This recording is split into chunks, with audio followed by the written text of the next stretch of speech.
Welcome. Today's class, the ongoing class, I should say, we are currently studying the Encyclopedia Talmudit, the Talmudic Encyclopedia, Volume 5, Hey, and the topic is Goy.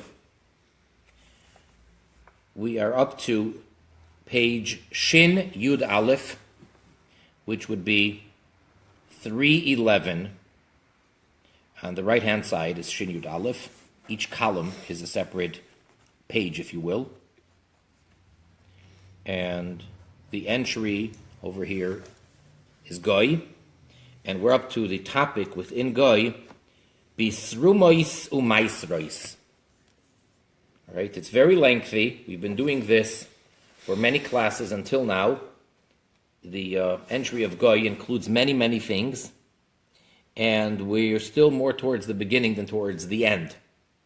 So, for today, we're going to start off with Bisrumois Umaisrois, that as far as a non-Jew, giving different types of tithes. Trumois are the required donation, a produce, that if a Jew owns a field in the land of Israel, so he is obligated to give away a certain amount to the Kohen, to the Levite, and so forth.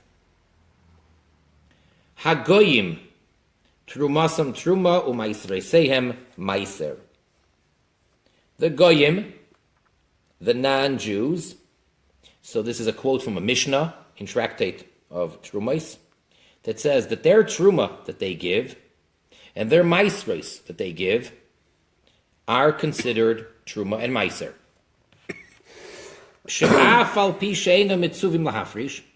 Although they are not commanded to separate those tithes, maiseyem kayomim, their deeds are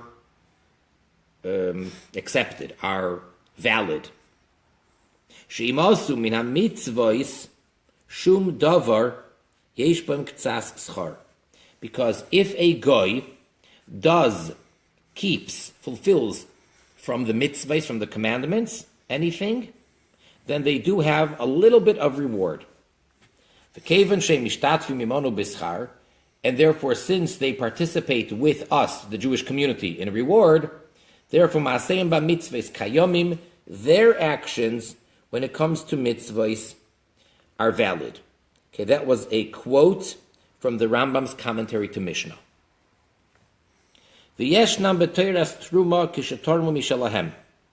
And they are within the category of being able to give truma, that percentage, that produce, when they did it of their own field. A person cannot give truma from someone else's unless that person appointed him as a shliach. If he designated him to be his agent, then that's valid, and that's a whole separate discussion. And a Jew can only appoint a Jew to be his agent to do that. But otherwise, you have to give of your own. You can't give your part of your neighbor's field to the poor or to the priest. For that mitzvah, a Jew can only have a Jewish shliach. As a matter of fact, we learn out from that mitzvah Really? that a shliach for most any mitzvahs has to be a Jew. Really? The classic examples that the Talmud always discusses when we talk about shlichus, not exclusively, but classically, is for a get or kiddushin, to send the divorce document when one man wants to divorce his wife or one of his wives. So he sends the necessary document. The only way that she can be divorced is if she receives the document known as the get. It's not an English word. It's not a Hebrew word. That word doesn't apply. It does not appear at all in the Chumash. It's an Aramaic word, which means divorce document. In the biblical terminology, in Hebrew, in the original, the pasuk, the verse says, Sefer Krisus, which means a document of cutting off, of detaching. But in Aramaic, it's called a get, and therefore, in all of rabbinical literature, it is simply referred to with this little, easy, short word called gate, which really the full term is get piturin, which means a document which dismisses. At any rate, the get has to be given from the husband to the wife. Until she receives the get, they are married, she's not divorced. However, there's a concept of shlichus, of having someone be your personal representative. And that itself is a whole discussion for itself. There's very interesting things to say about that, but I don't want to get too sidetracked. And therefore, the husband can appoint someone to be his shliach, and so can the wife for that matter. And therefore you can have Mr. A handing Mr. B a get. And by doing so, Reuven and Sarah just got divorced. Why? Because Mr. A, who's Jewish, is the shliach of Reuven, and Mr. B is the shliach of Sarah. Okay.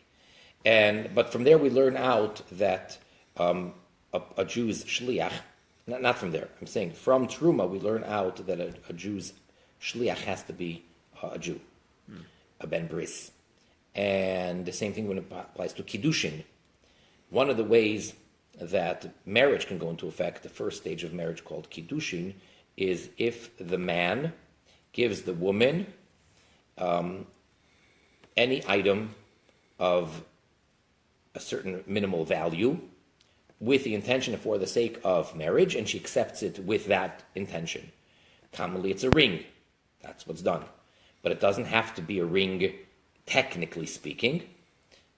Technically, by the letter of the law, it could be anything which has that value. It could be literally any tangible property that he hands her. Okay? So, he can make a shliach. A man doesn't have to attend his own wedding. A woman doesn't have to attend her own wedding. He can send an agent, a personal representative, a shliach. And again, I should be careful with how I say this in today's corrupt, sick society. So don't get the wrong idea and don't misunderstand. Please. Mr. A can give Mr. B a piece of gold or silver or anything for that matter, or a ring for the sake of marriage. And when Mr. A hands Mr. B that ring, then Reuven and Sarah are married. That's funny.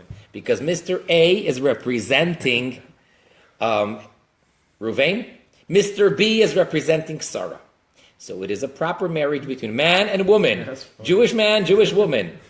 And the two men that are involved in this interaction have to both be Jewish. Does he have to get down on a knee or anything like that and propose? No proposal necessary.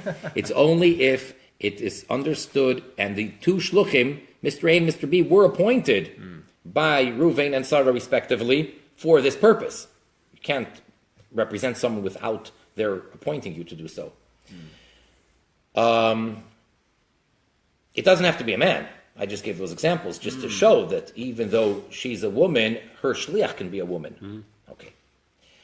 Getting back to truma. If you want to give truma, you have to give of your own. You cannot give your next door neighbor's truma unless he appointed you as a shliach. Utrumasa masura lezarim. And as a matter of fact, going back now to the topic at hand, the goyim, if a goy gives truma, his truma, that donation, is truma. And it now receives the status of truma to the extent that it is forbidden for any zar, for a non-kohen, a non-Jewish priest, to eat it. Just like if it was a Jew's field that was given. Utrumasa medama'as, and also their truma can make something which is called meduma, which again would be something which applies to a regular truma, to a Jew giving of his truma, that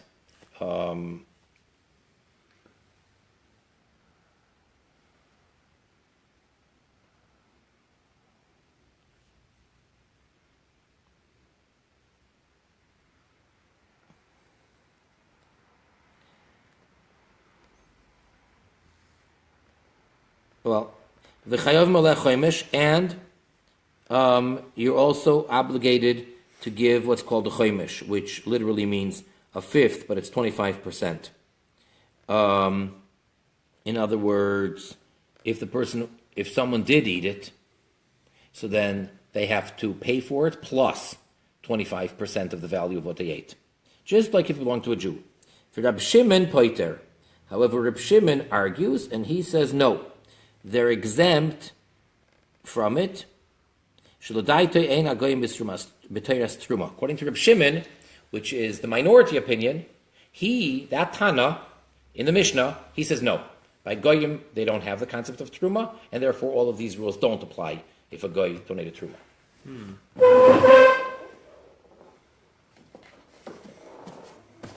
I wonder if it's really a dispute, or if it's whether it's in Eretz Israel or outside. This is only in Eretz Yisrael. It's only in Eretz Israel. Yeah, outside of Eretz Yisrael, even a Jew can't give truma. Oh, there is no I Correct. see. Okay. So this is if the goy owns a field in Israel. Which is already problematic, right? Yeah. Right.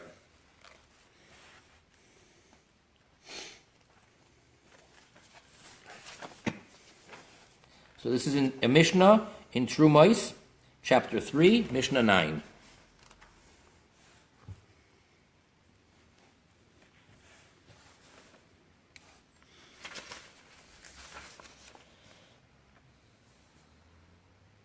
Okay.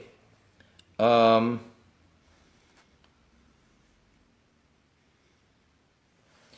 and again, depending on which print, which version, which Mishnah you're going to pull out, you're going to find anything from Nachri to Goy to maybe even Akum, whatever. Yeah. Again, because of censorship, they didn't miss anything. They messed up, So in this particular English Mishnayos, with English translation of Rabbi Dr.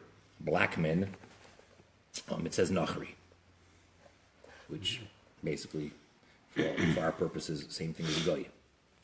Okay, so a Nachri and a Kusi, Trumas and Truma, their Truma is valid. Umasre say and Meiser, and their Meiser, their tithes are valid. And then we say Trumas Hanachri Midamaas. The Truma of a non-Jew renders subject to the law of Truma, and they're liable concerning it. Okay, so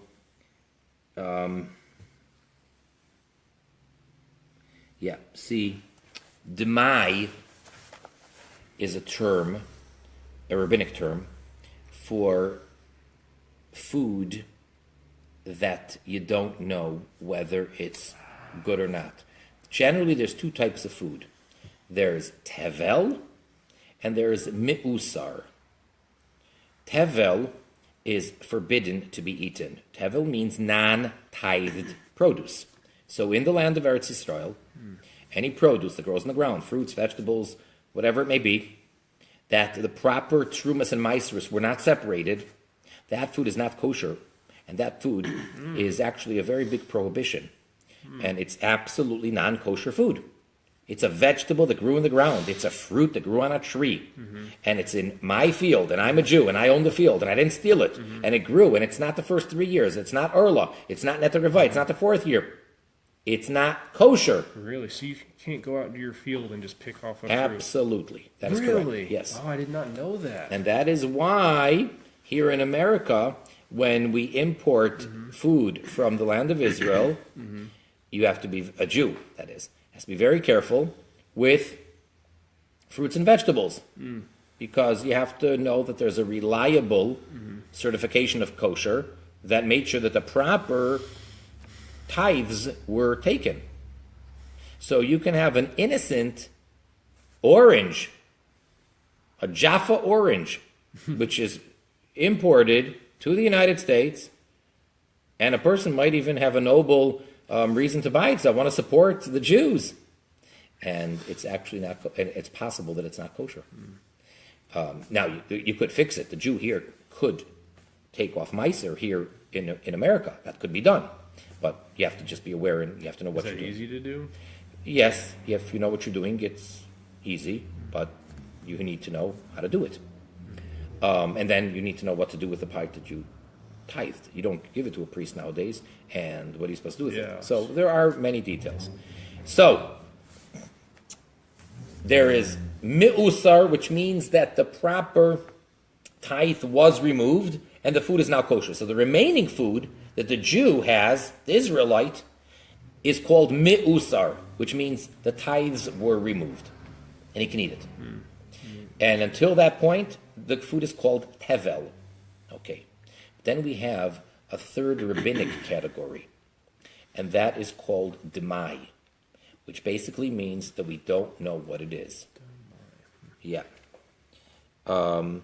We don't know if it was removed or not. So therefore, in that case, basically the rule is you can't eat it because you're not sure until you remove the proper tithes. So if it got mixed in with other food, so then that would be another thing, that if it's mixed into other food, it could make it unfit because of the mixture. Because it's miser that's supposed to go, So is it elective? Is it a choice on the part of the Nokri and the Kusi living in Israel, who, however it is that they have a field, Yeah. do they have a choice whether to tithe? Yeah, they don't have to do it. They don't have to do it. Right, because it's only a Jew has to do it. Probably similar If they to. want to, they can. So if a Palestinian owns a field Yeah. and he doesn't tithe, then are the Jews allowed to That's a partake good of the point, food? and it's actually a very practical point nowadays. And that is what it's quite controversial today, and many rabbis will allow that food, and that is one of the allowances that there is, and others do not accept that. As a matter of fact, if you look carefully on certain items that come from Eretz Yisrael, from the land of Israel, which have a kosher, certification on it, some of them will say Yevul Nachari, which means that that's primarily because of the year of Shemitah, the sabbatical year, where you can't really get any benefit. So they say that it belongs to a non-Jew, and therefore the laws of Shemitah, according to them, doesn't apply to it. But it's a big problem. It's very complicated. So it's not simple. Second.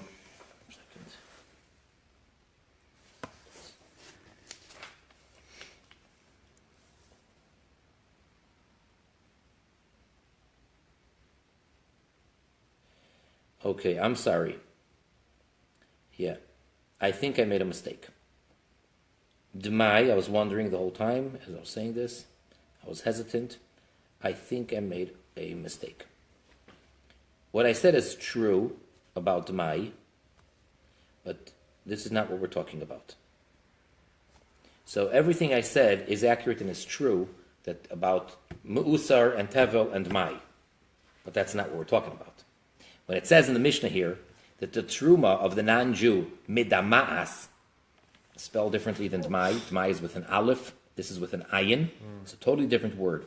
What it means is that if this truma that the non-Jew separated got mixed into regular chulin, non-truma food, regular kosher produce, and you need a certain amount in order to weigh it out, not 60. That's normally we're familiar with in other areas like meat and milk. Not 60, but you actually have to have 100 times of the regular edible chulin against the truma. If you don't have that, then it all becomes forbidden for the non-kohen to eat. Okay? That's the rule when a Jew tithes. And according to the Mishnah, the same thing applies if a goy tithes. It also can make this mixture, if it doesn't have 100 times against it, make it forbidden. And in all of the above,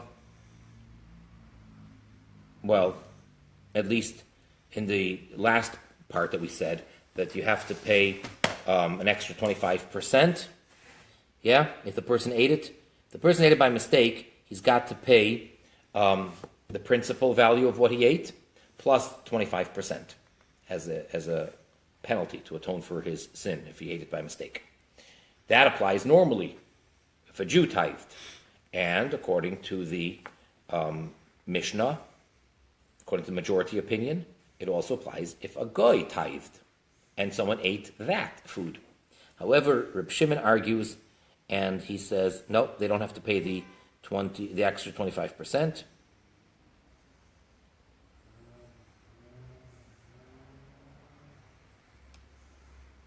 And then there's different opinions, but over here in the Encyclopedia Talmudit, he's going along with the opinion that understands Reb Shimon's opinion in the Mishnah, that it means that he disagrees with the whole thing.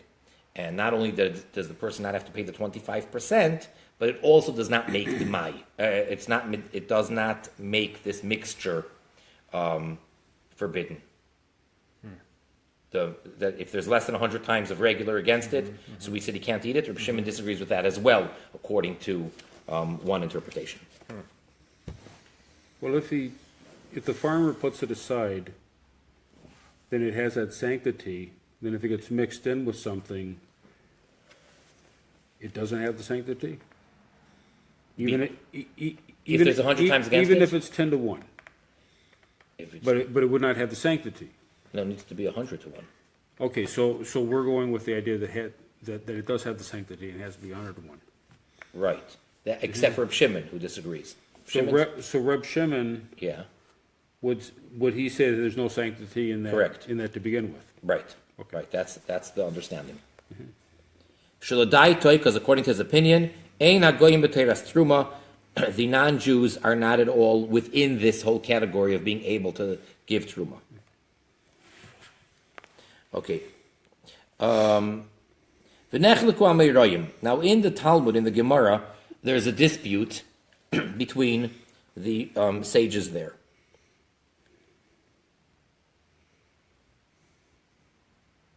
Reb Zeira b'shem Reb Yechanan Amar. Reb Zeira, in the name of Reb Yechanan, said, Shaloi nechlak Reb Shimon. Reb Shimon did not argue, Ella only, kishagoy Torah mitrumas garnoi, when the non-Jew tithed from his own produce. Avol goy shalokach miperis shel Yisrael, shekvar nischayvu b'srumas u'maisrois, uteramam ma'ida Reb Shimon shetrumas etruma. But if a non-Jew, a goy, bought produce from a Jew, which had to be tithed, but it wasn't. So a Jew has produce, and a goy bought it from him. And that produce was not tithed. And now the goy owns it, he paid for it, and now he tithes it. That Rabbi Shimon would agree, according to Rabbi Yechanan, that counts, and that all the rules of Truma do apply to that food. Because that food needed to be tithed. So that's the way Reb Zeira says in the name of Rabbi Yechanan. For Rabbi Bo b'shem Rabbi Yechanan Omar, but we actually have a dispute as to what Rabbi Yechanan said. But Rabbi Bo in the name of Rabbi Yechanan says, Sha'af bezu nechlak, that Rabbi Shimon argues in that as well, and according to him, even then, none of the rules of Truma would apply to what the Goy did, because he's not within the category. So even though that food originated from a Jewish field, and it was never tithed, and now the owner is a non-Jew, still doesn't tithe it, and if he does, the rules don't apply.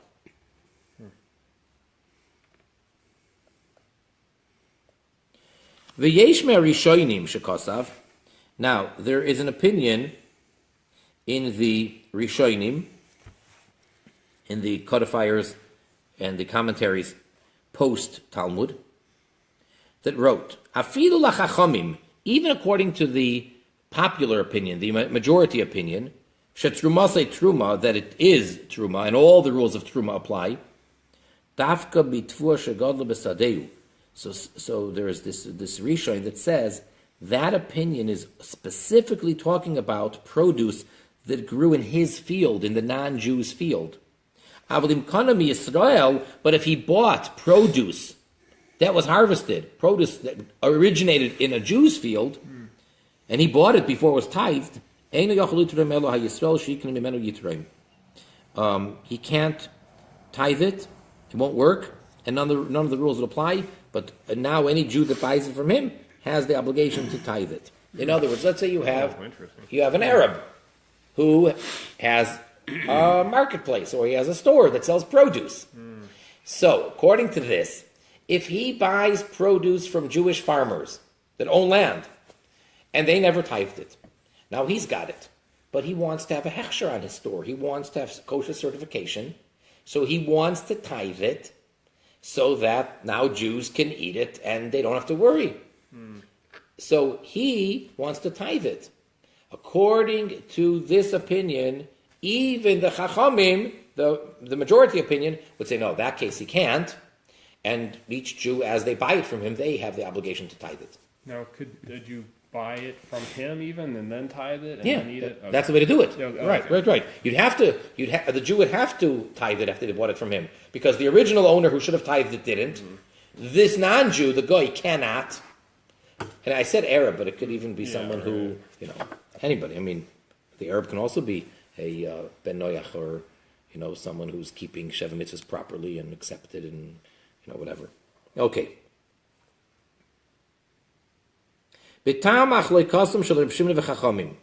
Now, in order to understand the reason for their dispute originally between Reb Shimon and the Chachamim, I mean, whatever level you're going to understand it on, but they're definitely arguing that the Chachamim say that a guy who gave Truma, it's valid, and all the rules apply, and Reb Shimon says no. What's the reason for their dispute? Kasvu Rishonim. So there are the Rishonim that wrote, Shalachachamim ein kinyan lenachri beretz Yisrael lafkia mitruma isu maisrois. Umeiruach hagoy einoi poiter. V'hektesh shel hagoy hu hektesh. Because the acquisition of property, of land in Eretz Yisrael by a non-Jew is not strong enough to exempt that land from Trumas and Maisros. In other words, they're really not supposed to own the land. It's the land that's very Right. similar to... And even though it's owned by a non-Jew, and a non-Jew doesn't have to do this mitzvah, but it doesn't have, and therefore they don't have to give it. No one's saying they must give the truma. Right. But if they want to give truma as a non-Jew, according to the Chachamim, according to this explanation, they could, because it's not totally right. It's not like saying a guy has an Idaho, he's got a potato field, this farmer who's a guy in Idaho, and he wants to give truma. It doesn't work like that. But if that farmer buys land in Eretz Yisrael, even though he bought it and it's his, but it's not enough to completely absolve any connection to the mitzvahs of Trumas and Maisers. It's very similar to Orla when it comes to fruit trees or whatever. Right? That we learned that a guy could. Yeah. Well, yeah, because in there the Rambam says the reason why it has anything to really do with the people, it's the land that when the commandment was given. Right. Right, yeah.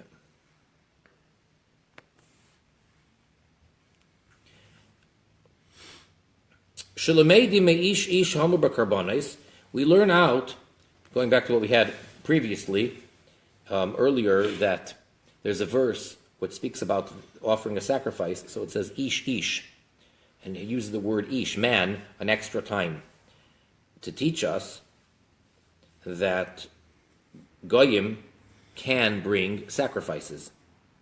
Shenoidrim ki Yisrael, that they can make a vow and offer a sacrifice, a voluntary sacrifice, as a regular Jew. Who hadin li truma, and therefore the same thing applies to truma. They're in the same idea, same category. Reb Shimon, and then this Rishon continues and says, but what's Reb Shimon's opinion? According to Reb Shimon, yesh kinyan l'nachri beretz Yisrael, there is absolute ownership or transferring real estate property in Eretz Yisrael, and a guy does buy it and it does become his. What? According to Reb Shimon. Really? or alternatively, the fact that the guy is the one who made it edible, it grew while he was the owner, so then that makes it exempt. So that would be another explanation. So according to that, once the guy owns it, it may not lose its sanctity, but it loses its connection and its association to the mitzvahs connected to the land of Israel. And therefore, his giving Truma and Meiser would be the same as doing it in Idaho. Really, that's very interesting. And this is a Tana saying that? Rishon. Explain. Yeah. Oh, okay, so that makes sense. Because I would think, like, why would they be talking about Goyim even being able to live in the land?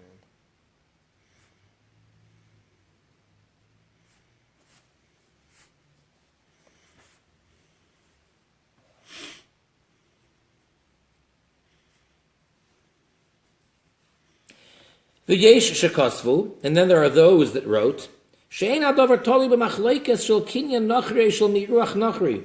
The argument between the Chachamim and Reb Shimon in the Mishnah has nothing to do with whether or not or to what extent he acquires land in the land of Israel if he buys it. That's not what the argument is dependent on, according to the second opinion. Or because the non-Jew made it edible, it finished, he harvested it while it was in his possession. No. Even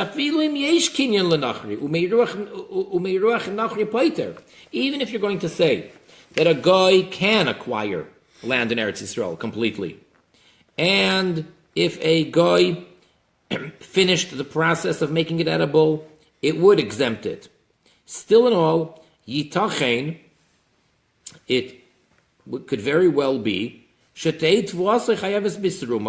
that his produce would actually be obligated, not just optional, but his produce of Eretz Yisrael would be necessary to be tithed. Kegoin, for example, shegad l'shlish b'yad Yisrael, if 1/3 of it grew when it was under the ownership of the Jew. If before the guy bought it, 1/3 grew, v'kana goy umercha Yisrael, and a non-Jew then bought it, and the one who finished and made it edible was again a Yisrael, a Jew. Or alternatively, kishazara goy umachal Yisrael. If the one who planted it originally was a guy, but then he sold it to a Yisrael, to a Jew. V'gad l'shlish b'shus Yisrael, and it grew 1/3 in the hands of the Jew. In other words, whether the first third was by the Jew or the last third was by the Jew. And after it grew 1/3 by the Jew, then the guy went back and bought it from him. Or that a guy leased a field from a Jew. That everybody agrees that in any of those cases, whatever grew there has to be tithed. And if right now it's owned by a non-Jew, he has an obligation to tithe it, because it has that Jewish connection. Because either at this point or at that point or whatever, it was a Jew's. For Reb Shimon shepoiter, and Reb Shimon, when he says no, it's exempt. It's completely because it's based on a verse. Because when it comes to Truma, the verse says B'nei Yisrael. And from that, whether or not to exempt non-Jews.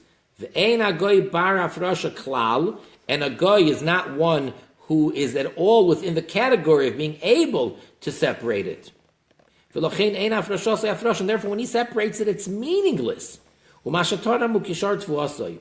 And whatever he gave, whatever he donated, whatever he gave to the kohen, to the priest, it's like the rest of his field. There's no sanctity to it. There's no obligations. None of the rules apply. But Yerushalmi Amru, in the Talmud Yerushalmi, they said, that actually Truma has sanctity biblically according to everybody. And that the guy can exempt his tevel, again tevel meaning that it was not yet tithed. So if the guy owns it, he can, biblically speaking, make it exempt. Just as, I'm sorry. Means that if the guy gave Truma, he now made that food kosher, and now if a Jew buys that food that was tithed, not the tithe he gave to the kohen, but now the remainder food, if a Jew buys that from the guy, he does not need to remove the truma himself, because the guy did it. So it works. Just like if a guy donates an animal as a carbon, that carbon becomes hektish, has the sanctity of a carbon, of a sacrifice. Ella, shekeshem shereb Shimon poiter bekatrei mizbeach min apigul vanoiser vatame ushchitas chutz afal pishuk doishim heim. But they say, guess what? It's the same Reb Shimon when it comes to sacrifices.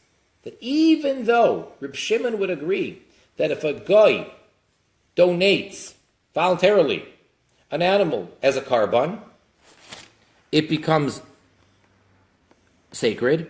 But nonetheless, he says all the rules don't apply. So pigul, which we discussed this also previously at length, all of these. Pigul is if the kohen had an inappropriate thought at the time, like he thought that it's going to be eaten in the wrong time, so that would disqualify the carbon. Noisar is the leftover meat after the designated time, like if it's a carbon which can only be eaten this day and the following night, so whatever's left over for the next morning would be noisar. Or tamei, if it became defiled, if let's say after they sacrificed it and there's a piece of meat and then it was touched by a sheretz, by a rodent. But none of that will apply to According to Reb Shimon, it doesn't apply to the sacred meat of the guy. He says all those rules are only... Yeah, but there is no sacred meat to the goy. No, he could bring a carbon. He can bring a korban as a burnt offering, but, right. but those three examples would be for like a peace offering. Well, ushchitas chutz. Then you have if it's shechted outside of the designated area. Okay. So that would also disqualify it. Or and if a guy, no, it's okay. If it was slaughtered elsewhere and then he brings it to offer it and burn it on the altar, all that Reb Shimon says is fine. Even though he agrees that they're holy. It's not like he's saying that they can't bring any offering. But the rules don't apply. Kach, so too, hu poiter min hachomesh vadimo bitrumasam. So Reb Shimon says the same thing, according to this explanation of the Yerushalmi, when it comes to the truma. He's not saying that they can't give truma. He's just saying that none of the rules apply. And therefore, if someone inadvertently ate that truma, they don't have to pay the 25%. And therefore, if it got mixed in with other food, you don't need 100 times against it to nullify it and all that. And according to this approach, Reb Shimon would agree that rabbinically, all the rules do apply. In the Mishnah, he's talking on a Torah level, biblically. But according to the rabbi's rules, Reb Shimon would agree that the truma of a guy has all those rules, that you do have to pay 25% extra, and if it got mixed in, you do need 100 times against it, and so forth. That's one opinion.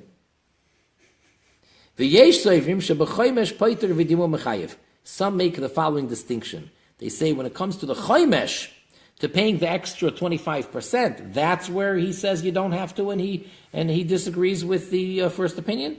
But b'dimua, but in the mixture, that's where he agrees that it will forbid all other food unless there's 100 times against it. So they make that distinction. Now, as when Reb Shimon at the end, see after the whole Mishnah, after the Chachamim, the first opinion, the majority opinion says all of their rules, then at the end the Mishnah concludes with 3 words. And Reb Shimon poiter. That's Reb Shimon exempt. Exempt from what? All of the above or the last of the above? So that itself is disputed.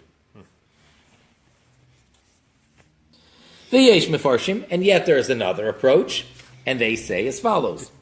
Sheladas chachamim, that according to the first opinion, the majority opinion, shetrumasum truma, that the truma given by a goy is valid and does count as truma, who, she'amru, this, what they mean is, shemidrabanan hitruma, umidamas v'chayav v'chaymesh, that the first opinion is saying that it's all rabbinic. Rabbinically speaking, the truma of a goy is truma, and therefore it has all the rules of dimua and chaymesh. And because biblically, even they agree, that first opinion, that no, a guy can't give truma. The Reb Shimon poiterach midrabanan. The Reb Shimon is saying, no, even rabbinically, it's not truma. Now, this second approach is saying that even the opinion that says that it is truma and all the rules apply, that's all rabbinic. And when Reb Shimon argues, he's saying, no, even rabbinically speaking, there is no truma for a goy. So it's a very different opinion, very different approach as to how to learn the Mishnah. Hatam shegazru chacham al trumas goyim. Okay, so what is the reason, according to this approach, that it's all rabbinic, and that when the chachamim say that it is truma and there is dimua and there is chaymesh, why did the chachamim decree so? Humishum bale kisin.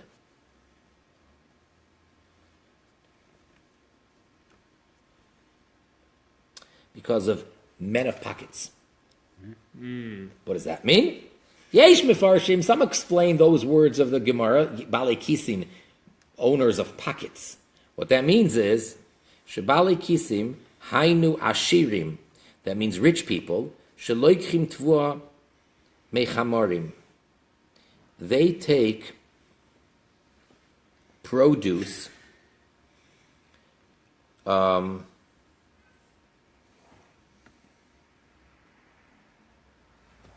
They buy produce from the transporters. As it's being transported from the field to the marketplace, they buy it straight from the transporters. And if you're going to go according to the biblical letter of the law, that you're going to allow a person who buys produce from a non-Jew without tithing it, so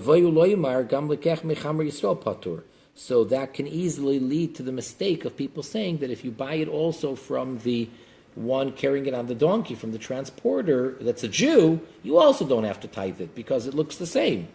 So therefore they said, no such thing. Therefore any produce, someone has got to have tithed it. So if the original person grew it, was a Jew, and he didn't do it, and now it's in the hands of the Nachri, he can do it. And if the original person was a Nachri, even though it doesn't have to be tithed, but he's the one who's selling it or bringing it to the marketplace, then he must do it. Because otherwise, it'll be too confusing, and then they're going to come to make a very serious mistake. And these rich people that buy it from the transporters, if the transporter is a Jew, they're also not going to tithe it, and that can't be. Oy, mishum eile sheyesh lem karkois harbe v'chosim al roiv ha'maisreis v'yiknu lagoyim lavkiyam mimaiser. Or alternatively, another interpretation is people that have a large amount of property, of fields, and they don't want to have to tithe it because giving away all these 10% is going to add up to be a lot. So they want to get around this mitzvah. So what do? Therefore, they say we're going to buy from... they're going to sell their fields to the goyim in order to make it not obligated. So therefore, in order to avoid that, we don't want that. So the Chachamim said, no problem. Goyim also give Truma and Meiser. Because otherwise, this is a person has a way out. He would sell his stuff to the non-Jew, and therefore doesn't have to give all that Meiser.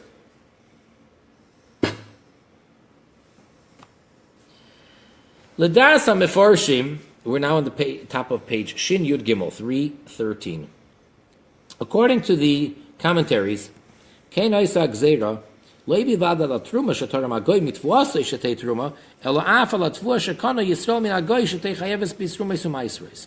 So according to this interpretation, the decree of the rabbis, of the Chachamim, was not only on Truma that a goy gave of his produce, that it should be truma, but even on produce that a Jew bought from a goy, then it's also obligated in trumas and meisers, even though he bought it from a goy.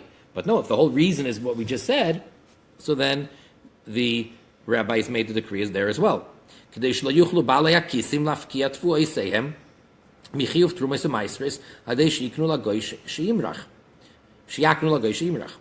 Because again, we want to avoid the possibility of these balei kisim, these people, of trying to get around the obligation of giving the tithe, and they will therefore sell it to the non-Jew, that he should be the one where it would become chayav in truma, become obligated in truma in his possession, let him be the one to make it fit and edible, and then it won't have to be. So therefore, it applies across the board. However,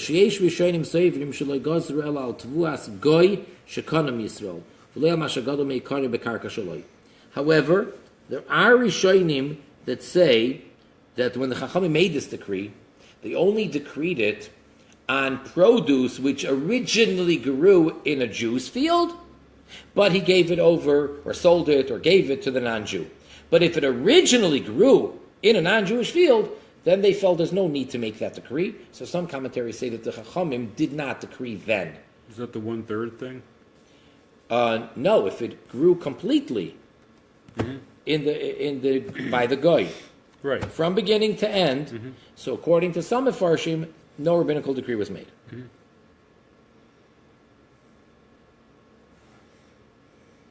V'yesh seivrim, but then you have others that hold that they did in fact make a decree across the board, and even what grows in the guy's property completely from beginning to end, everything was in his possession. It still is obligated. The Jew cannot eat it until it's tithed.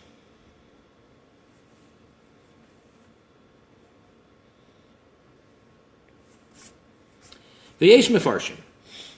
And some interpret, some say, that this produce should not be, it's Shel Yisrael, belongs to a Jew. And what are we afraid he's going to do? He's going to make it like it's the non-Jews in order to exempt it from having to be tithed. What does that mean? So they explain. After we see that the goy does tithe, he does remove it, that gives you enough to presume that there is a Jew involved. If you see a goy in Eretz Yisrael giving this truma, then there's enough to assume that there's a Jew involved. Sha'ashirim, because these rich Jews, because they have to give so much, their tithe is so much, they are concerned, they don't want to spend that much money and give so much away to the kohen or whatever, and they're trusting in their strength, and therefore they're not afraid to do this and to make it as if it belongs to the goy. And that this decree only applies when the non-Jew already separated the truma. But not someone who bought tevel from a goy who it became finished in his possession, therefore it's exempt from truma. If someone bought it from a goy in that situation, then according to this opinion, there's no worries. In other words, the whole thing is, if it's all a decree of the rabbis, so we have to see the logic. What did they decree? When did they decree? In other words, what were they concerned with? So if there isn't any concern, so then some say that didn't make the decree in that case.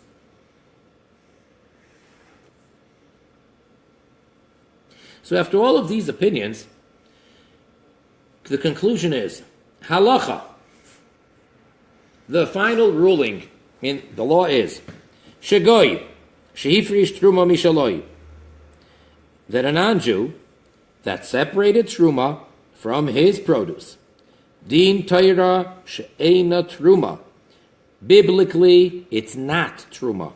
Lefi she'enan chayavin, because they are not obligated to do this mitzvah, they're exempt.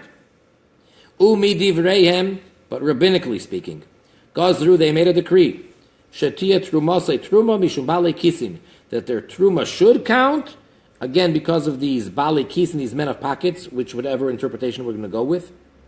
And therefore we investigate the guy that removed the truma, so the Jewish community, the Beis Din or whoever, will check him, and we ask him, if he says I did it according to Das Yisrael. I removed the tithe according to whatever the Jews, whatever your rules are. I did it on your Das.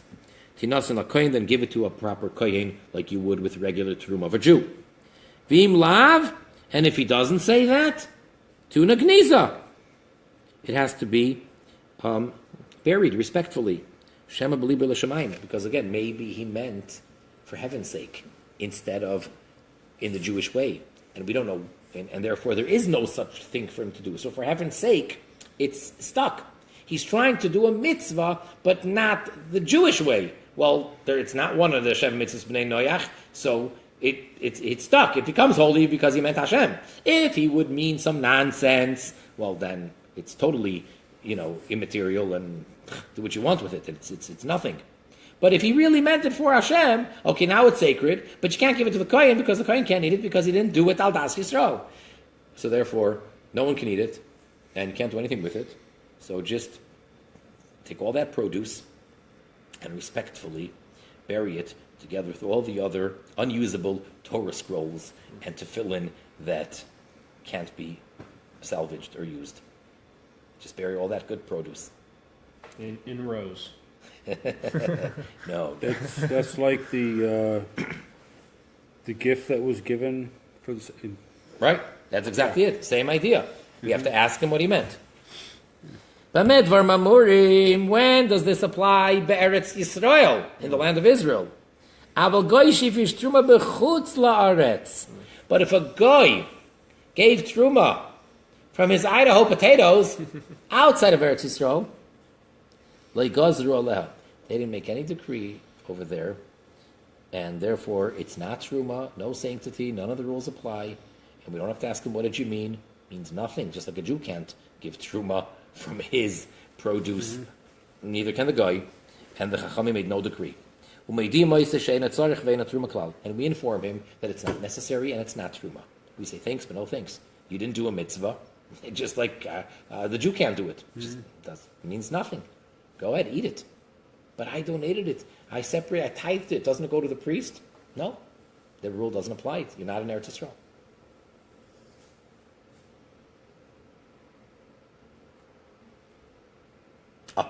Here's what I mentioned in the beginning. Goy, shehifrish truma mi peiroisav shel Yisrael. If a goy separated, he tithed from fruit of a Jew, the produce belonging to a Jew. Ein truma say truma. The truma doesn't count. The goy didn't do the mitzvah. The Jew, his produce is not tithed, and there is no sanctity, and the kohen can't eat it. It's not truma. Even if he did it with permission of the Jew. The Jewish owner gave him permission. He's not stealing it. Or better yet, he even appointed him to do it. Because a goy is not in the whole category of shlichus. He cannot be a shliach for anything for a Jew, whether it's a get, whether it's kiddushin, or whether it's truma, or anything else. Shlichus has to be a Jew. Now, kind of off topic, but does that apply anything to the 304 about the sock here? Is that the same? Good point. Is that why that's why you can't have a sock here goy? He has to at least be in the category of kug or toshav or whatever. Well, can shlichus apply to a ger toshav? Well, I think what it is, he's supposed to be the Kager Tzedek Evet Kanani, but we don't have slaves, and he doesn't want to get circumcised, so you drop him down to Kager Toshav, Right. But as far as shlichus is concerned, it has to be a full Jew, even a ger toshav, and now an Evet Kanani. See, I'm not sure if an Evet Kanani is. Slichus. An Evet Kanani would not be because of shlichus, but an Evet Kanani might work because he's considered the hand, the extension of his Jewish owner. So that might work. But otherwise, it has to be a ben bris, a Jew. V'oid shenemar, and furthermore, because the pasuk says, "Ta'abrel b'nei Yisrael v'likhuli truma," right at the beginning, where it speaks about giving a donation, So it's to speak to Bnei Yisrael, and they shall give me a truma. Prat legoy, from that verse, we exclude the goy.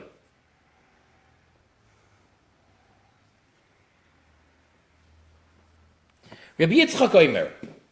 Rabbi Yitzchak says, Nachri, shetoram es shel Yisrael, a non-Jew who tithed produce of a Jew, v'habaylim mekaimim al yodoi, and the Jewish owner, they're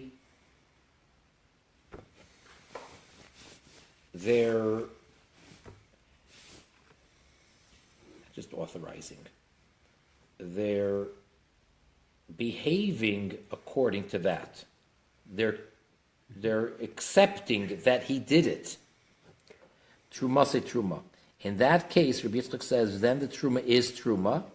Why? We just said there can't be, either because there's no shlichus or because of Daber B'nai Yisrael. So why does Rabbi Yitzchak say it works? Because since he's right there, he didn't just appoint him as a personal agent, which doesn't work. But he's right there as the guy is doing it for him. So because he's standing over him, this is as if the Jew did it himself. Oy shesoiver shadai baskamasa shal Yisrael yisrumasai. Or, alternatively, another explanation in Rabbi Yitzchak's opinion is that he holds that it's sufficient that the Jew agrees to have it done, to have the truma removed. Meaning, it's not as a shliach, because he agrees that there's no shlichus by a guy. But it was done. It's not that we need to know who did it. It's as if the Jew did it himself somehow. So this is one opinion. It's a minority opinion that holds that that a guy who does it not only as an appointed personal agent of the Jew, that's not good enough. But Rabbi Yitzchak holds that if the Jew is over him when he's doing it, standing there, supervising his removing the truma for him, that would work.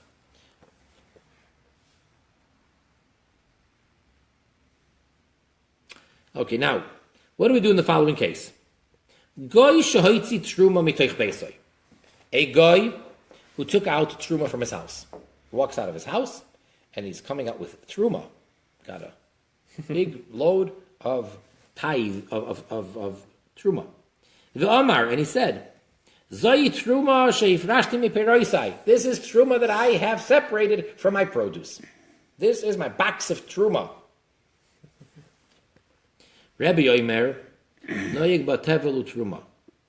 Rabbi says that the rule of tevel and truma applies. Rabbi Shimon ben Gamliel Omer, einu noyeg ba ela truma bilvad. He says no tevel, but just truma. V'chein hoitzi ma'aser rishon mibeisoi. Same thing if he walked out and he said, "This is ma'aser rishon." L'Rebbe noyeg tevel u'ma'aser rishon. So according to Rebbe, it's both. L'Rab Shimon Gamliel ma'aser rishon bilvad, only ma'aser rishon. V'chein b'ma'aser sheni, and the same thing with ma'aser sheni. Same rule. So the Rebbe choshishim bekulam shema hifrish miminal she'enoi minoi vein truma setruma. Because according to Rebbe, we're concerned maybe he separated from one type on something which is not its own type, from two different types of produce, and he can't do that. It doesn't work like that. So we're concerned maybe that's what he did. Rabbi Shimon Gamliel, ein choshishim el shema shina misever ha'maiser svikta maiser l'trum v'kayetzer shebyev mashas asui. And according to Rabbi Shimon Gamliel, no, we're not afraid that that's what he messed up on. We're afraid he made a different mistake, that he did it out of order. And if you do it out of order, it still works. It's after the fact. Lichatchila, when the Jew gives it, you have to give it in the proper order. Truma, maiser rishon, maiser sheni. However, if the Jew changed the order, it's not proper, but it all worked, and it is considered kosher. So Rabbi Shimon Gamliel says, we're not concerned that he went so far that he didn't know, and that he was mafresh, grapes for apples, or he was mafresh apples for grain. That's not what we're concerned with. We're simply concerned that maybe he changed the order, and since changing the order does not make it invalid, so Rabbi Shimon Gamliel says it's not tevel, it's completely truma. And Rebbe says no, we don't know what it is, so we have to treat it as if he made a mistake that could be invalid. Aval hifrish truma, ma'aser rishon, ma'aser sheni ala goyren. But how about if he didn't walk out of his house saying this is my truma? He did it at the silo, or he did it where it becomes obligatory to separate truma, and we're right there. Then everybody agrees, even Rebbe, that it's exactly as he said. If at the place where it becomes truma, he separates it, then we go with whatever he said and whatever he states. If he says it's truma, it says ma'aser rishon, ma'aser sheni, whatever he says. And then the rest of the food is edible, it's kosher. Because when you're at the geirin, I think the English word is a silo, when you're there, so presumably he's keeping everything separate over there. Each each type is in its own separate thing. And therefore, he did both things right. He did the main thing, which would make it invalid if he did otherwise. He separated each thing from what it's supposed to be. So the grain was separated properly, or whatever it is, the vegetables, the fruit, whatever he's got, it's all separate. And he even went in the proper order. Now, let's try to get it a little bit more practical. The last piece over here. We know that there's a mitzvah, even in Chutz La'aretz, that we fulfill. It's a common mitzvah that generally your Jewish housewives, traditionally, are the ones who do it. But it's not a mitzvah that applies to women any more than it does to men. And it's called hafrashas challah. To remove a piece of dough and give it to the kohen to eat. It's one of the 24 gifts that the kohen gets from the regular Jew. And it's called challah. And it applies, at least rabbinically, even outside of Eretz Yisrael, and even nowadays. And we make a bracha. And it applies anytime a certain amount of dough is being baked when you mix and you make a dough. And therefore a kosher bakery surely has someone go in there and do that from each batch. There are many details how to do this mitzvah. And again, it has to be a certain amount. But if you have a Jewish home, and typically speaking, on Friday morning, the housewife is baking challah for Shabbos, fresh challah. So she takes flour and water and all the other ingredients, and she kneads it into a dough. And that dough rises, and then she shapes it into a challah, and then she puts it into the oven, and she bakes challahs for Shabbos. Big mitzvah. If she is baking the proper amount, she must remove challah. Remove a piece of dough, that is. She first says the blessing, takes off a piece of dough. And because that dough, nowadays, we can't give it to the priest, so therefore, it became holy, and nobody could eat it, and you can't just trash it out. So what many people do is they burn it. Some burn it immediately, but burn it until it's not edible, until it's just ashes.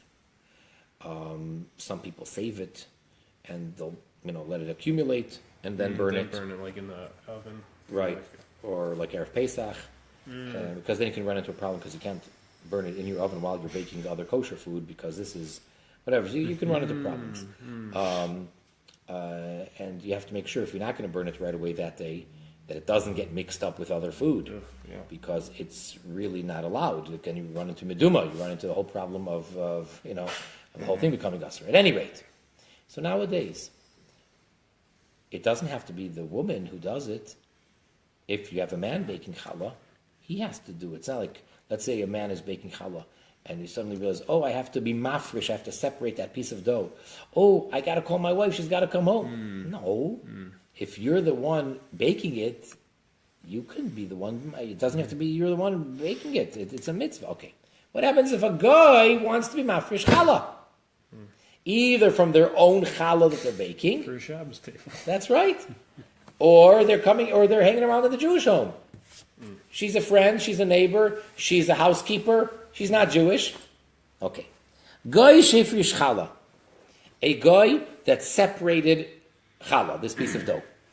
Afilu be'eretz Yisrael.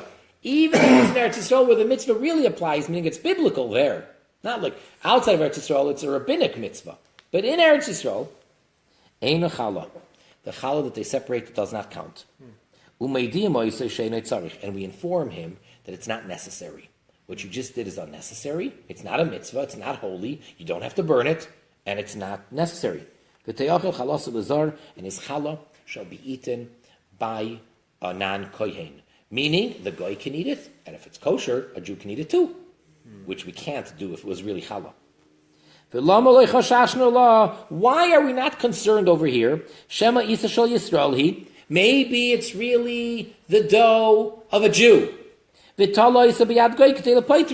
he only made it look like it's the non-Jews, or he gave it away, or he sold it for 10 cents to the non-Jew, so that he doesn't have to do this mitzvah and lose that part. Why are we not concerned? Before we were concerned that maybe they're going to do this trick. Yeah, right. So how come here we're not concerned? Why don't we say, because of this concern, let's say that it's challah?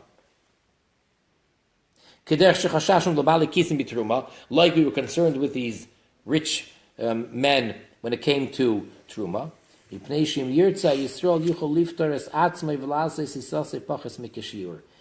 very simple logic. Because if the Jew really was that cheap, and if the Jew really cared about losing that dough, there's a much easier way that he can do it to avoid the mitzvah of challah.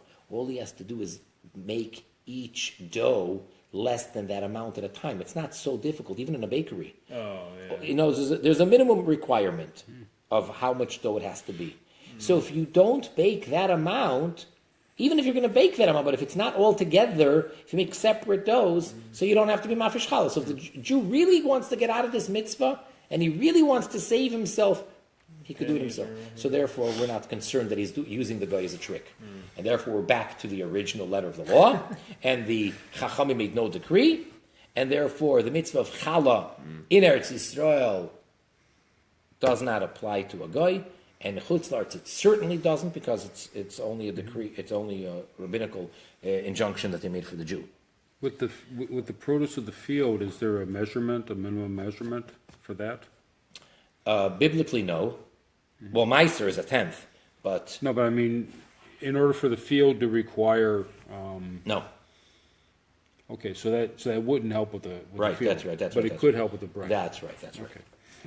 Isas hagoy p'tur mechallah. The dough of a guy is exempt from challah. Shnamar, because the verse where it states this mitzvah says arisoy seichem, that from the beginning, the first of your dough, v'lo shel goyim, and not of goyim, which means on a practical level, if a Jew goes shopping today and he wants to buy bread, and the bread says on it, has a rabbinical certification, so I know the ingredients are kosher. Do I need to be concerned that they took challah or not? If it's a non-Jewish company, it's owned by non-Jews, that's not a concern. There's a different issue called Pas Yisrael that many Jews, and the Shulchan Aruch encourages people to be careful that it should be baked by a Jew, but that's a separate issue.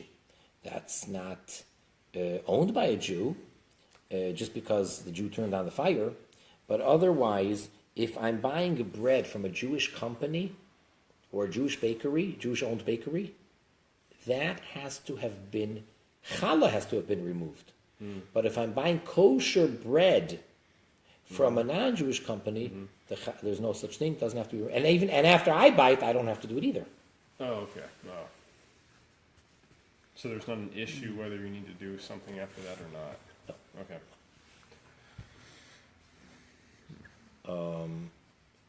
Yeah. Okay, the next piece the next entry within this topic of goy is b'mitzvahs hatluyes b'mammon. When it comes to mitzvahs which are financial, which are dependent on money.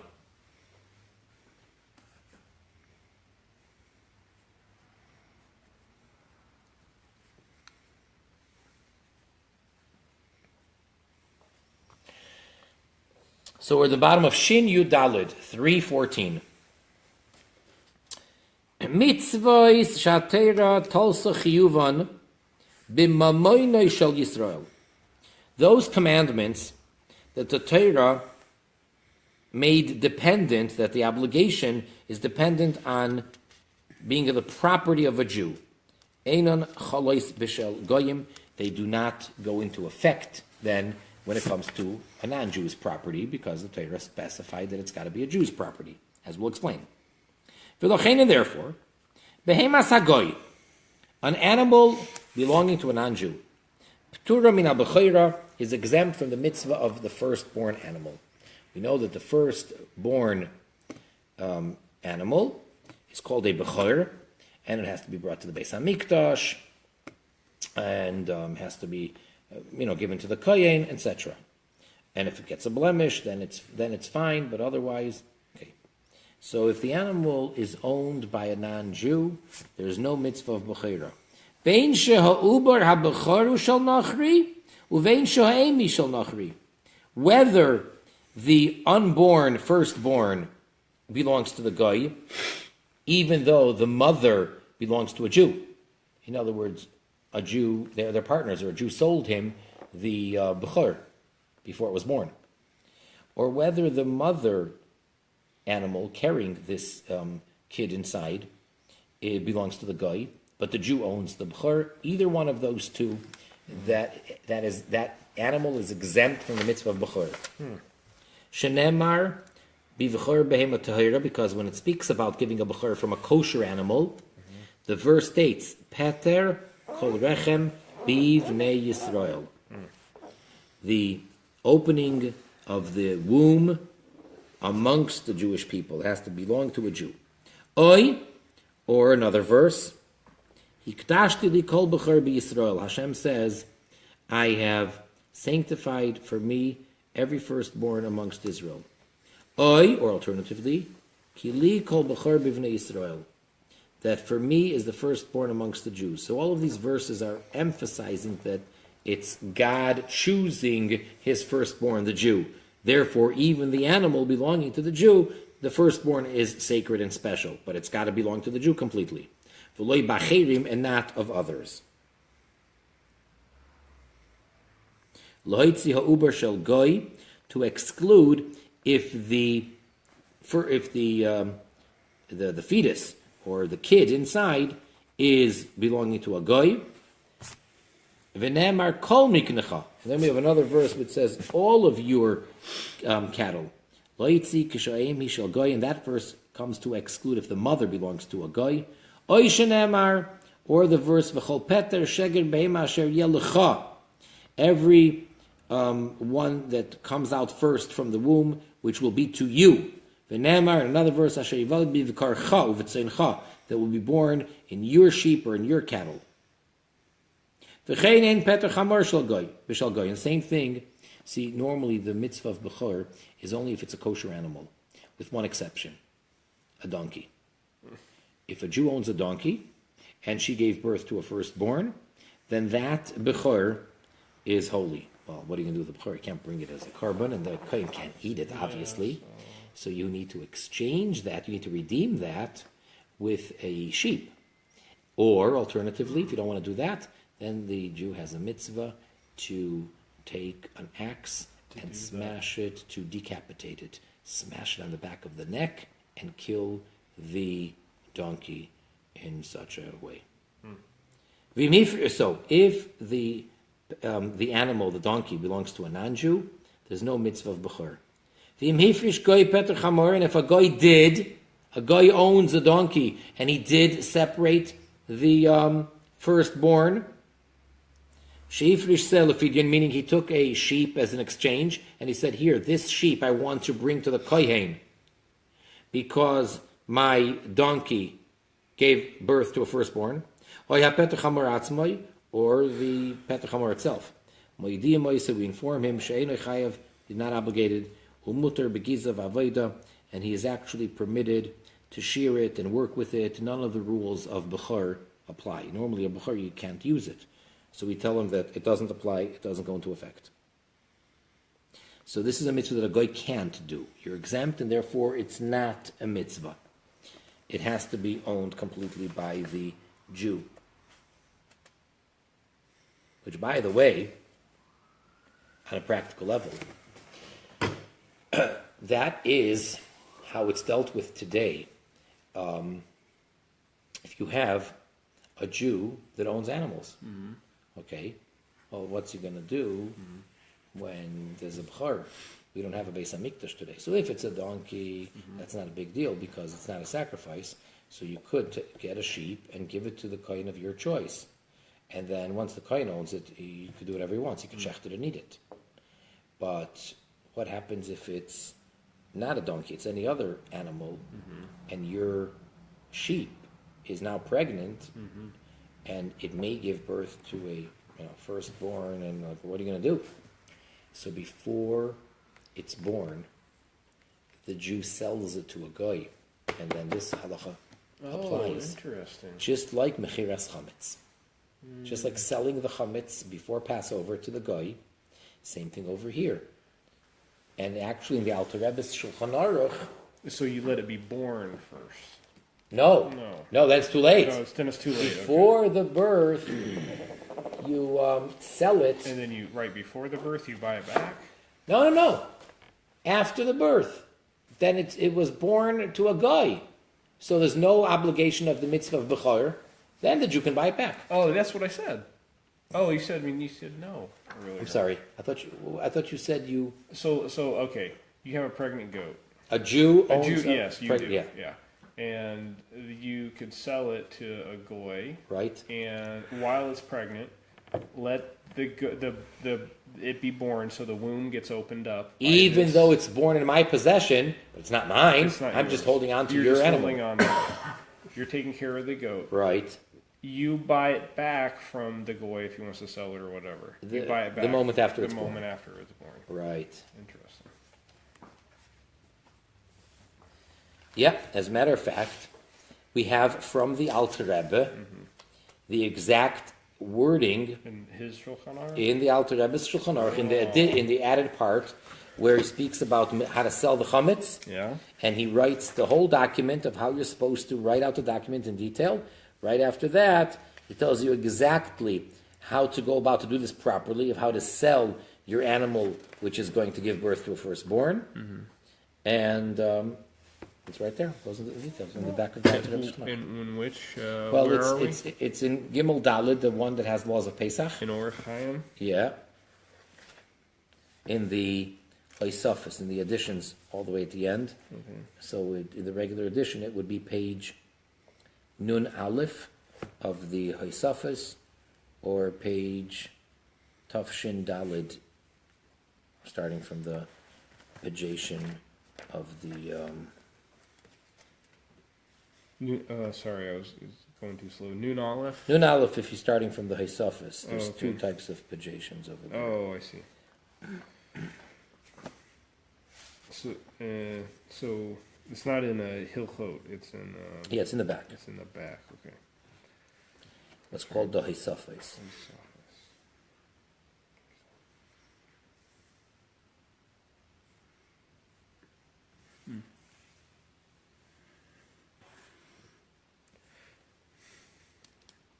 And what's Hoysai for?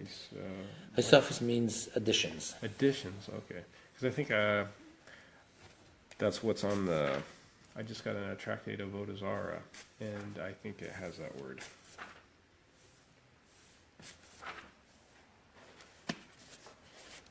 So that would be the way that the Jew gets out of being stuck with the situation nowadays where, V'chein bereishis hageiz, and likewise, there is a mitzvah to give the first shearings to the kohen of a sheep. So too, if a non-Jew owns a sheep, he cannot do this mitzvah. Is that kind of like fruit then? What? Like kind of like fruit or something. It's one of the 24 gifts. Interesting. That's cool. Nemar, because the verse states, Reishis geis soincha, the first shearings of your sheep. Lemai chutfus agoy, to exclude if you have partnership with a goy. So if a Jew and a non-Jew are partners in an animal or in animals, then the Jew can't do that mitzvah either. V'chein bepeya, and likewise in the mitzvah of peya, which is leaving off an edge or a corner of your field for the poor. That's probably where pay us. Yeah, same word. It means the edge. So this mitzvah is not one of the 24 gifts to the kohanim. This is one of the gifts to the poor. Just poor, yeah. So there too, nemar sotcha. It says your field. Lemay chutus goy, to exclude partnership with a goy. Meaning, if a goy wants to give of his produce to the poor, that's wonderful. That's just tzedakah in general. You say, no, I want to do the mitzvah of payah. Can't. And if a Jew is a partner with a non-Jew in a field, then the Jew can't do the mitzvah of payah.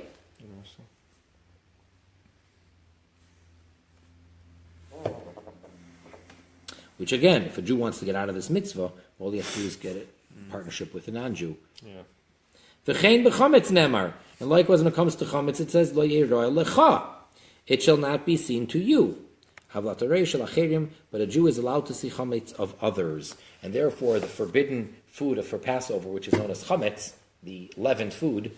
So, if a Jew wants to get out of having to burn it all he needs to do is properly sell it to the non-Jew, and then even though it's in the Jewish property, the Jew is not transgressing, because a Jew can't see his own chametz, but if it's not his, he's allowed to. Bechile hakerem, when it comes to kilayim in the vineyard, that you're not allowed to, a Jew can't have in his vineyard grain growing together with vines. Shnemar bohem, there too it says karmecha, your vineyard. Hadavar toli b'machleikas, there it depends on a dispute. Imishkinyan l'nachri beretz Yisrael, what we mentioned earlier. Can a non-Jew buy land in Eretz Yisrael? Lafkia mimitzvus atluis baritz, to the extent that it will exempt and it will make it not able to do the mitzvahs which are dependent on the land, like the various trumais and meiseres. Ve'ein ze bichlal karmecha, and therefore it's not your vineyard. Oy ein kinyan l'nachri beretz Yisrael, do we say no, that a non-Jew cannot buy land in Eretz Yisrael to the extent of removing the obligations, and therefore it is included in karmecha. So that would be dependent on which opinion you go by as to whether kilayim would apply there. Be'arla, that's the first 3 years of a fruit tree. Uvechadash, that's the new produce of the grains prior to the sacrifice brought at the beginning of Passover. Nechleku badavar im chiyuvam b'shel goy toli b'machloikas im yesh kinyan no yekinyan l'nachri b'eretz Yisrael oloi. So there's an argument as to whether these two mitzvahs are dependent on the same argument as to whether a goy can acquire land in Eretz Yisrael or not. Af b'shvius nechleku, so too when it comes to Shemitah, like I mentioned earlier. The 7th year, the sabbatical year, there's a dispute. Im yesh kedushas shviyas al karka shel goy beretz Yisrael v'al hapeiros shegodu sham. And that's a big argument, and even nowadays, there are those authorities which say that if the land is owned by a non-Jew, then it does not have the sanctity of the sabbatical year, and the produce is permissible. And most authorities strongly disagree with that, and most halachic authorities nowadays very, very strongly disagree with that, and they say that is absolutely unacceptable, and they're going with this opinion that a goy cannot acquire land in Eretz Yisrael, and it doesn't remove the sanctity of Shemitah.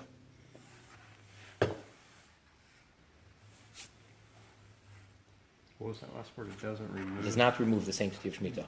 What they call it, the term that they use, is again similar to selling chametz, similar to selling the animal that's going to have a firstborn. It's called heter mechira.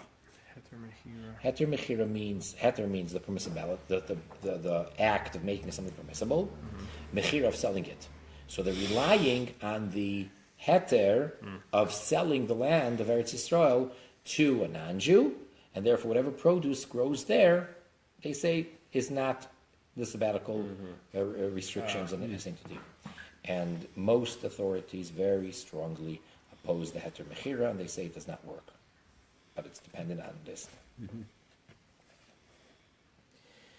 B'mezuzah!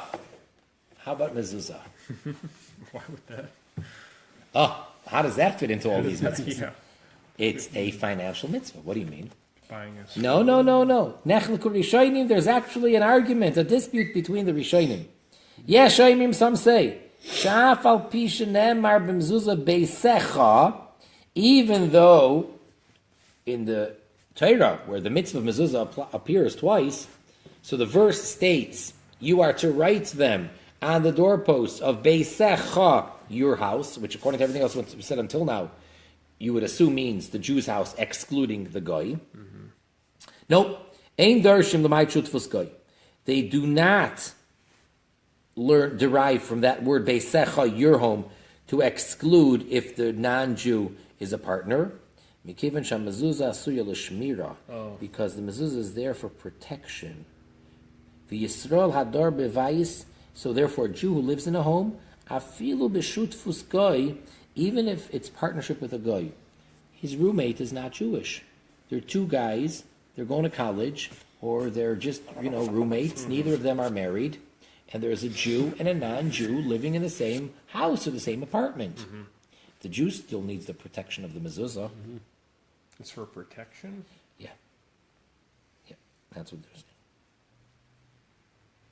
saying. That's one opinion. Okay, that's the Rashba. And then there are those that say that if it's partnership with a goy, then you don't need to have a mezuzah. Why?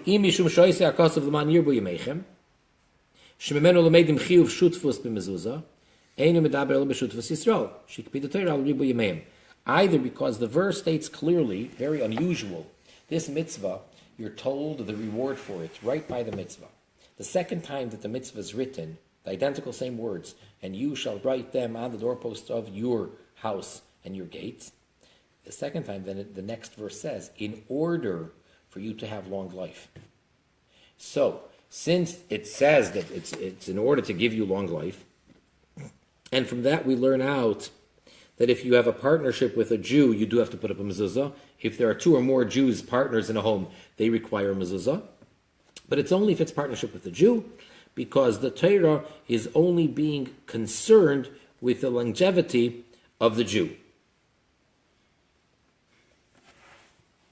Or alternatively, mishum shekevan sheyesh lagoy chelik babayis ein kan bayis shalom v'shar shalom l'chayv b'mezuzah. Another way of looking at it is, since the non-Jew has a partnership in the house, so there is no full doorpost or gate that belongs to the Jew, because in every inch or every bit, they're partners. So the Torah says that you have to put a mezuzah on your doorpost. So you don't have a doorpost here because it's also his. Some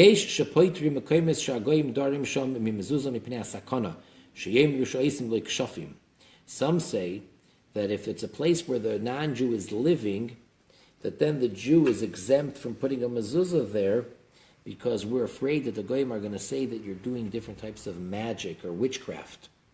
So therefore they said you don't need to put a mezuzah there. If the goy thinks it's a witchcraft thing? We're afraid that the goy might think that the Jew is doing some kind of witchcraft. What's he putting up the scroll there? Yeah. So therefore. Okay, now the achronim, which is the much more recent codifiers, they have a doubt as to a garment that is owned in partnership between a Jew and a non-Jew. If it's a four-cornered garment, does that need tzitzis or not? Can the Jew wear it without tzitzis if he has a partnership with the guy. Okay, so the halacha is You're wearing my clothes. when it comes to mezuzah, the halacha is that we do put up a mezuzah on the home or on the door or on the room or whatever of a Jew if he has partnership with a guy, but we don't make the bracha because it's disputed and he may not be obligated to put up a mezuzah. So the accepted common practice is to put it up without saying the blessing before putting it up. So the mitzvah is still done, even if you didn't say the blessing. The mezuzah is still there, but you don't make the blessing because there's a doubt.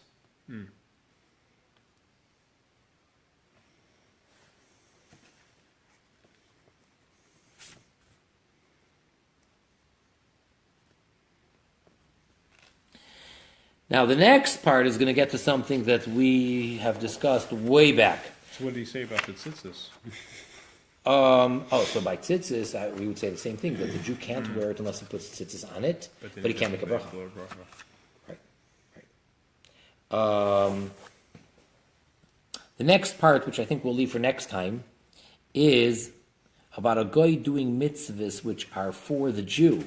See, here we were discussing now, mezuzah, whether the Jew has to do it if there's a goy involved. But then we're going to discuss mitzvahs that can a goy do them in cases where the Torah either exempts goyim, and that's what we're going to talk about, Sefer Torah, Tefillin, and Mezuzah, and all of those things, and Bris Milah, and any of those things, voluntary mitzvahs, which that's already dealt with in places like Mitzvahs Hashem, the Divine Code, and many other places. And that obviously is a big topic today, that many people want to do a lot of mitzvahs.